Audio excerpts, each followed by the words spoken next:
ലാലേട്ടൻ dance ചെയ്യുമ്പോഴൊക്കെ theatre മുഴുവൻ ഇളകി കൈയടിക്കുകയാണ്.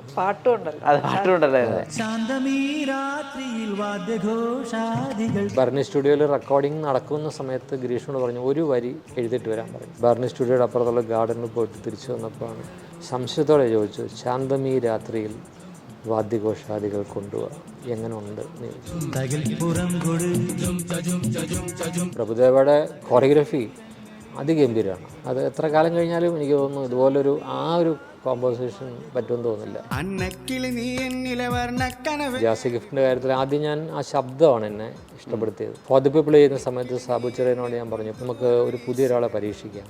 അങ്ങനെ ജാസിക്ക് ഈ ഓഫർ കൊടുക്കുന്നു. പെരിങ്കളിയാട്ടം കളിയാട്ടം പോലെ പൂർണ്ണമായും ഒരു അക്കാഡമിക് ഓറിയൻറ്റഡ് അല്ല, കുറച്ചൊരു ആക്ഷൻ കൂടെ അതിനകത്ത് വരുന്നുണ്ട്. കുറസോവ ചെയ്ത 7 സാമുറയുടെ 75ാം വാർഷികമാണ്. അപ്പോൾ അതിൽ അദ്ദേഹത്തിനോടുള്ള ഒരു ട്രിബ്യൂട്ടാണ് ഈ സിനിമ. റെയിൻ കമ്മഗിൻ്റെ ക്യാമറ മൂവ്മെന്റ്സ് കുറച്ചധികം ഷെയ്ക്ക് ചെയ്യിപ്പോയി. എൻ്റെ കാൽക്കുലേഷൻ മിസ്റ്റേക്ക്, കാരണം ഞാൻ ആ ക്യാമറമാനെ ട്രസ്റ്റ് ചെയ്യാണല്ലോ. നമ്മൾ പലപ്പോഴും റഷസ് ഒന്നും കാണില്ലല്ലോ. അപ്പോൾ അവിടെ അന്ന് കണ്ട ഒരു പെൺകുട്ടി എനിക്ക് ആപ്റ്റാണെന്ന് തോന്നി. ഞാൻ തീരുമാനിച്ചു കഴിഞ്ഞു ഇതാണ് എൻ്റെ വൈഫ് എന്ന്. പിന്നീട് ഞങ്ങൾ പല പല കത്തുകൾ കൈമാറി അവസാനം ഞങ്ങൾ ഒരുമിച്ചു. അതാണ് അതിൻ്റെ ക്ലൈമാക്സ്. അങ്ങനെ സിനിമ പോലെ തന്നെയാണ് ഇപ്പോൾ ജീവിതം. കാരണം അപ്സ് ആൻഡ് ഡൗൺസ് വരുന്നതും ഈ കൊമേഴ്ഷ്യലും ആർട്ട് മൂവി എടുക്കുന്നതും അതുപോലെ തന്നെയാണ് ജീവിതവും മുന്നോട്ട് പോയിക്കൊണ്ടിരിക്കുന്നത്. എനിക്കിഷ്ടമല്ലാത്തത് ഞാൻ എന്തെങ്കിലും ചെയ്തിട്ടുണ്ടെങ്കിൽ അത് ഫെയിലിയർ ആയിട്ടുണ്ട്. ഞാൻ അത്ര ഇഷ്ടപ്പെടുന്നുണ്ടെങ്കിൽ അത് ഓക്കെ ആയിരിക്കും എന്നാണ് എൻ്റെ വിശ്വാസം. ക്യാൻസും ഓസ്കറും എൻ്റെ ഡ്രീമാണ്. അത് എന്തായാലും അച്ചീവ് ചെയ്യുന്നുള്ളത് തന്നെയാണ് എൻ്റെ പൂർണ്ണ വിശ്വാസം. നിങ്ങൾ കത്തുകൾ എഴുതി പ്രണയിച്ചിട്ടുണ്ടോ? അങ്ങനെ പ്രണയിച്ച 2 പേരാണ് ഡയറക്ടർ ജയരാജും സബിത ജയരാജും. അവരുടെ പ്രണയത്തിൻ്റെ തുടക്കം കത്തുകളിലൂടെയാണ്. ഈ കാലഘട്ടത്തിന് എത്രത്തോളം പരിചിതമാണെന്നറിയില്ല. ഒരു പ്രണയ സിനിമയായി ജയരാജ് വരുന്നു എന്ന പ്രത്യേകതയാണ് ഈ ഇൻ്റർവ്യൂ തുടങ്ങാനുള്ള കാരണം. നമസ്കാരം. നമസ്കാരം. ഒരു കത്തെഴുതിയാണ് ഈ ബന്ധത്തിൻ്റെ തുടക്കം എന്ന് കേട്ടിട്ടുണ്ട്. ശരിയാണോ? കത്തിലൂടെ അല്ല തുടക്കം ഒരു നോട്ടത്തിലൂടെയാണ്. അത് പിന്നീട് കത്തിലൂടെ ആയി. അന്ന് 90s തുടക്കത്തിലാണ് കത്തിലൂടെയാണ് തുടങ്ങിയത്. ഞാൻ ഹോസ്റ്റലിലായിരുന്നു. അപ്പം ഞങ്ങൾക്ക് കമ്മ്യൂണിക്കേറ്റ് ചെയ്യാൻ കത്തല്ലാതെ വേറെ മാർഗ്ഗമൊന്നുമില്ല. അങ്ങനെയാണ് ഈ കത്ത് എന്നുള്ളൊരു ഇത് തുടങ്ങിയത്. പിന്നീട് ഞങ്ങൾ പല പല കത്തുകൾ കൈമാറി അവസാനം ഞങ്ങൾ ഒരുമിച്ചു. അതാണ് അതിൻ്റെ ക്ലൈമാക്സ്. അങ്ങനെയാണ്. സാർ, അതിന് വല്ലാത്തൊരു ലാളിത്യമുണ്ട്. എന്നാൽ നമ്മളുടെ കൈയക്ഷരമാണ്, നമ്മളുടെ മനസ്സിലെ തോട്ട്സാണ് പകർത്തുന്നത്. എത്രയൊക്കെ SMS-ഉം വാട്സപ്പും ഫേസ്ബുക്കും സ്നാപ്ചാറ്റും ഒക്കെ വന്നാലും അതിൻ്റെ ഒരു ഭംഗിയുണ്ടല്ലോ, അതിൻ്റെ ഒരു സുഖമുണ്ടല്ലോ കത്തുകളുടെ. അത് വല്ലാത്ത ഒന്നല്ലേ? കത്തിന് ഒരു സ്വാഭാവികമായൊരു വളർച്ചയുണ്ട്. അതായത് നമ്മൾ ഒരു കത്തയച്ചു, ആ കത്ത് ഒരാൾക്ക് കിട്ടി, അവർക്ക് കിട്ടിക്കാണുമോ, അല്ലെങ്കിൽ അതിൻ്റെ ഒരു ടൈമുണ്ട്. ഈ ടൈം എന്ന് പറയുന്നത് പ്രണയത്തിൻ്റെ ഏറ്റവും ഇൻറ്റൻസിറ്റി ഉള്ളൊരു ഫീൽ എന്ന് പറയുന്നത് സെപ്പറേഷൻ തന്നെയാണ്. നമ്മൾ ശാന്തമീ രാത്രിയിൽ പറയുന്നത് അത് തന്നെയാണ്. ഒരു പഴയകാല പ്രണയവും പുതിയ കാലത്തുള്ള ഇപ്പോഴത്തെ കുട്ടികളുടെ അതിനെന്താ ലിവിങ് ടുഗദർ, അല്ലെങ്കിൽ അല്ലെങ്കിൽ ഈ ഡേറ്റിംഗ് എന്നൊക്കെ പറയുന്ന പല തരത്തിലുള്ള കാര്യങ്ങളാണ്. പക്ഷെ അന്ന് 70കളിലൊക്കെ ഇതൊരു കത്തുകളിലൂടെ മാത്രമേ ഉള്ളൂ. മരത്തിൻ്റെ പൊത്തിലൊരു കത്തെഴുതി വെക്കുക, അല്ലെങ്കിൽ പാലത്തിൻ്റെ കൈവരിയിൽ വെച്ചിട്ട് അവരൊന്ന് എടുക്കുക, അല്ലെങ്കിൽ കടലമുട്ടായിൽ കത്ത് പൊതിഞ്ഞു കൊടുക്കുക, ഇങ്ങനെയൊക്കെ പറയുന്ന ചില ട്രെയിലറുണ്ട്. അതൊക്കെ ഇങ്ങനെയുള്ള കാര്യങ്ങളാണ് ഉള്ളത്. അപ്പം എൻ്റെ ഓർമ്മയിൽ ഒരു സ്പേസ്, ഇത് കത്തയച്ചു, അവിടെ കിട്ടി, തിരിച്ച് മറുപടി വരുന്നൊരു സ്പേസ്, ഈ ഇഷ്ടപ്പെടുന്ന 2 പേര് തമ്മിലുള്ള ഒരു വേറെ ഒരു തരത്തിലും കമ്മ്യൂണിക്കേറ്റ് ചെയ്യാൻ പറ്റാത്തൊരു മിസ്സിങ് പോർഷനാണ്. ഇത് എലമെൻ്റ് ഓഫ് മിസ്സിങ് തന്നെയാണ്. ഈ പിപ്പർലംബം എന്ന് പറയുന്ന ആ വികാരം തന്നെയാണ് ഈ സെപ്പറേഷനിലുള്ളത്. പക്ഷേ ആ കമ്മ്യൂണിക്കേഷൻ ഈസി ആയി കഴിയുമ്പോൾ അത് പെട്ടെന്ന് ഇല്ലാതാവുന്നുണ്ട് എപ്പോഴും. സ്പേസ് വളരെ ഇമ്പോർട്ടൻ്റ്. അപ്പം നമ്മൾ കാളിദാസൻ്റെ മേഘസന്ദേശവും ശാകുന്തളത്തിലൊക്കെ പറയുന്നത് സ്പേസാണ് അല്ലേ? എപ്പോഴോ ഇഷ്ടപ്പെട്ട ആൾ കാണാൻ കഴിയുന്നില്ല, ഒരു കാര്യം കമ്മ്യൂണിക്കേറ്റ് ചെയ്യാൻ പറ്റുന്നില്ല. അപ്പം ഇപ്പം ഞാൻ അയച്ച കത്തുകളിലും ഈ കത്ത് അയച്ചിട്ട് നമ്മൾ കാത്തിരിക്കുന്ന ആ ഒരു സ്പേസ് വളരെ ഇമ്പോർട്ടൻ്റ് ആണ്. അതൊരു പക്ഷേ എനിക്ക് തോന്നുന്നു ആ കാലത്ത് അനുഭവിച്ചറിയുക തന്നെ വേണം.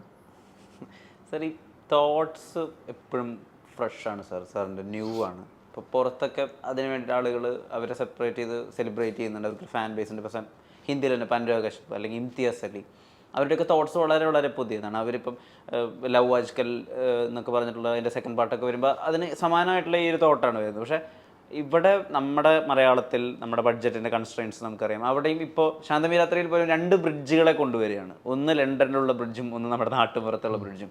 ആ തോട്ട് വളരെ ഫ്രഷാണ്. ഇപ്പോൾ സാറിൻ്റെ കണ്ടംപററീസിലുള്ള ആരും തന്നെ പക്ഷേ ഇത്രയും ഫ്രഷായ തോട്ടുമായി വരുന്നില്ല. അവർ വിജയ സിനിമകളുമായി വരുന്നുണ്ടായിരിക്കും. ഈ തോട്ട് ഫ്രഷ് ആയിരിക്കാൻ ഞാൻ മുമ്പ് ചോദിച്ചിട്ടുണ്ട് സാറിൻ്റെ അത് പലപ്പോഴും വന്ന് ഭവിക്കലാണ്, വന്ന് ചേരലാണ്. ഇപ്പം ഞാൻ മോനെ UK ചേർക്കാൻ വേണ്ടി പോകുന്നു. അപ്പോൾ അവിടെ ഈ സ്റ്റഡി അബ്രോഡ് എന്നുള്ള രീതിയിൽ സ്വപ്നമായിട്ട് പോകുന്ന ഒരുപാട് കുട്ടികളുണ്ട് ഇപ്പോൾ. അപ്പോൾ ഇവരെല്ലാം പോയിട്ട് നമ്മൾ ഓർക്കും സ്വപ്നതുല്യമായ ജീവിതമാണ്, പക്ഷെ അവിടെ ശരിക്കും സ്ട്രഗ്ലിംഗ് ആണ് കുട്ടികൾ. ശരിക്കും അവർ ഇവിടെ ഉള്ളതിനേക്കാൾ കൂടുതൽ സ്ട്രഗിൾ ചെയ്യുന്നു. വീട്ടുകാരെ അറിയിക്കുന്നില്ല. ഒരു മുറിയിൽ 10-15 പേര് താമസിക്കുന്നു, ആഹാരത്തിന് ബുദ്ധിമുട്ടുന്നു, തണുപ്പും മഴയുള്ള ക്ലൈമറ്റ്, പുറത്ത് ജോലി കിട്ടുന്നില്ല, തിരിച്ചു വരാൻ പറ്റുന്നില്ല, വന്നാലും വലിയ ബാധ്യതയുണ്ട്. ഇങ്ങനെയുള്ള സ്ട്രഗിൾ അനുഭവിക്കുന്ന കുട്ടികൾ. പക്ഷെ അവർക്കിടയിൽ സൗഹൃദവും അവർക്കിടയിലുള്ള ഈ പറഞ്ഞ പോലെ പ്രണയവും, അല്ലെങ്കിൽ അവരിവിടുന്ന് സ്വപ്നം കണ്ടു പോയത് വേറൊരു എന്താണ് നമ്മൾ ഈ സിനിമയിലൊക്കെ കാണുന്ന പോലത്തെ ഒരു അന്തരീക്ഷമാണ്. അവിടുത്തെ പോയ ഡ്രീമി ലൈഫാണെന്ന് വിചാരിച്ചു. പക്ഷെ അതൊന്നും അല്ല. അപ്പോൾ അങ്ങനെയുള്ളൊരു അന്തരീക്ഷത്തിൽ കെയർ ഹോമിലൊക്കെ ജോലി ചെയ്യേണ്ടി വരും. മിക്കവാറും കെയർ ഹോമിൽ പോകണം. അപ്പോൾ കെയർ ഹോമിൽ കണ്ടുമുട്ടുന്ന ഏതോ ഒരു മലയാളി, അവരുടെ പ്രണയകഥ ഇവർ അറിയുന്നു. അത് 70കളിലുള്ള മൂന്നാറിലെ തൂക്കുപാലത്തിൻ്റെ അടുത്തുണ്ടായിരുന്ന ഒരു പ്രണയകഥയാണ്. ഭയങ്കര ഇൻറ്റൻസ് ലവ് സ്റ്റോറിയാണ്. ഇവിടെ ഇവരുടെ സ്ട്രഗിളും അതിനിടയിലുള്ള ചെറിയ ഫ്രണ്ട്ഷിപ്പും അതിന് സാക്ഷിയായിട്ടുള്ളത് ലണ്ടൻ ബ്രിഡ്ജാണ്. അപ്പോൾ ഈ 2 ബ്രിഡ്ജുകൾ അങ്ങനെയാണ് വന്നത്. എനിക്ക് അങ്ങനെ ഒരു തോട്ട് വന്നത്, ഇങ്ങനൊരു കണക്ഷൻ ഉണ്ടെങ്കിൽ പഴയ കാലത്തെ പുതിയ കാലത്തെ പ്രണയത്തിൻ്റെ അന്തരീക്ഷത്തെ ഒന്ന് നമ്മൾ ജസ്റ്റ് ഒന്ന് തുലനം ചെയ്യുകയാണെങ്കിൽ എങ്ങനെ ഉണ്ടാവും. ഇത് ഇവരും നമ്മളെ പുതിയ തലമുറ തെറ്റാണെന്ന് പറയുന്നില്ല. അവർ വളരെ കൂടുതൽ വളരെ ഓപ്പണാണ്. അവർ അവർ ട്രൂത്ത്ഫുള്ളാണ് ഭയങ്കര. അപ്പോൾ അവരതുകൊണ്ട് നമുക്ക് ഇഷ്ടമല്ലെങ്കിൽ പിരിയാന്ന് പറയുന്നവരാണ് ഓപ്പണായിട്ട്. നമ്മൾ എന്തൊക്കെ പ്രശ്നങ്ങളുണ്ടെങ്കിലും അത് സഹിച്ച് ജീവിക്കണമെന്ന് ആഗ്രഹിക്കുന്ന അങ്ങനത്തെ ഒരു കോൺസെപ്റ്റിലുള്ളവരായിരിക്കും. പക്ഷേ ഈ കുട്ടികൾ ഇവരുടെ ലൈഫിൽ എങ്ങനെയാണ് കണക്റ്റിംഗ് ഫാക്ടർ ആകുന്നത്, അതാണ് എൻ്റെ ഒരു പ്രധാന ഉദ്ദേശം. അതുപോലെ ശാന്തമീരാത്രി എന്നുള്ള പേരും ആ രാത്രിക്ക് ഒരുപാട് ഇമ്പോർട്ടൻസ് ഉണ്ട്. ഇപ്പം എൻ്റെ ഒരു സിനിമയിലെ പാട്ടിൻ്റെ ഒരു വരി എന്നുള്ള രീതിയിലല്ല അത്. ഏറ്റവും സെറീനായിട്ടുള്ളൊരു രാത്രി എന്ന് പറയുന്നത് ക്രിസ്മസ് രാത്രിയാണ്. കാരണം ആ തിരുപ്പിറവയ്ക്ക് മുൻപുള്ള ശാന്തസുന്ദരമായ ഒരു പ്രതീക്ഷയുടെ രാത്രിയാണ്. ഇവർക്കൊരു പ്രതീക്ഷ ഉണ്ടായിരുന്നു. ഒരു തൂക്കുപാലത്തിൽ ഒളിച്ചോടി പോകാൻ ആഗ്രഹിക്കുന്ന 2 പ്രീ ഡിഗ്രി വിദ്യാർത്ഥികൾ അവർ. അപ്പോൾ അത് ആ രാത്രിയിൽ അവർക്കുണ്ടായൊരു മിസ്, അതെങ്ങനെ ജീവിതത്തിൽ പിന്നീട് അതെങ്ങനെ ഒന്ന് ഭവിച്ചു എന്നുള്ളതാണ് നമ്മളുടെ ടോട്ടൽ തോട്ട്. അപ്പോൾ ഇതിന് പൂർണ്ണമായൊരു ലവ് സ്റ്റോറി 2 കാലഘട്ടം ചേർന്ന് വരുമ്പോഴാണ്, അല്ല ചേർന്ന് പ്രവർത്തിക്കുമ്പോഴാണ്. അതാണ് എൻ്റെ ഫീല്. ഇപ്പോഴും സാറിൻ്റെ പടത്തിലെ കോസ്റ്റ്യൂംസ് നോക്കിയിട്ട് ആ ട്രെൻഡായ സമയങ്ങളുണ്ട്. ഫോർ ദ പീപ്പിൾ, ജോണി വാക്കർ, എത്ര എക്സാമ്പിൾസ്. ഇതിനെവിടുന്ന റെഫറൻസ് എടുക്കുന്നത്, ഇതിനെവിടുന്ന മെറ്റീരിയൽ എടുക്കുന്നതെന്ന് അങ്ങനെ ഒരു ഡിസ്കഷൻ ഉണ്ടായിട്ടുണ്ടോ? ഡിസ്കഷൻ ഉണ്ടാവാറുണ്ട്. അത് ബേസിക്കലി നമ്മൾ ക്യാരക്ടേഴ്സ് അല്ലെങ്കിൽ സ്റ്റോറി എന്താണ് നീഡ് ചെയ്യുന്നത് അതിനനുസരിച്ച് ചെയ്യാന്നുള്ളൊരു സംഭവമുണ്ട്. മെറ്റീരിയൽസ് നമ്മൾ എവിടെ നിന്നാണ്, ഇപ്പോൾ സാറിൻ്റെ തന്നെ ബീബൽസ എന്ന് പറഞ്ഞൊരു മൂവിയുണ്ട്. അത് ചെയ്തപ്പോഴാണ് ശരിക്കും ഇച്ചിരി ബുദ്ധിമുട്ടിയത്. കാരണം അതൊരു ആദിവാസി ബാക്ക്ഗ്രൗണ്ടിൽ ചെയ്തൊരു പടമാണ്. അപ്പം അതിനകത്ത് പഴയ ഓർണമെൻറ്റ്സും പഴയ കൈൻഡ് ഓഫ് ഡ്രസ്സസും അല്ലെങ്കിൽ മെറ്റീരിയൽസൊക്കെ വേണം. പക്ഷെ നമ്മൾ ഷൂട്ട് ചെയ്യുന്ന സമയമാകുമ്പോഴത്തേക്കും ഇച്ചിരി മോഡേണായി. അപ്പോഴത്തേക്കും അവിടുത്തെ ലേഡീസൊക്കെ നൈറ്റിയും അങ്ങനത്തെ പരിപാടികളൊക്കെയാണ് ചെയ്യണം. അപ്പം അന്ന് അവിടെ ഒരു 80-90 ഇയേഴ്സ് ഓൾഡായിട്ടുള്ള ലേഡീസ് ഉണ്ട്. അപ്പം അവർ യൂസ് ചെയ്തിരുന്ന ഓർണമെൻറ്റ്സ് പോലും കുറച്ച് മോഡേൺ ആയിട്ടുണ്ട്. എന്നാൽ പോലും കുറച്ചൊക്കെ അവരുടെ ഒരു ആഭരണങ്ങളൊക്കെ നോക്കിയിട്ടാണ് നമ്മൾ അതിനെക്കുറിച്ച് ചെയ്യിച്ചതൊക്കെ. അപ്പം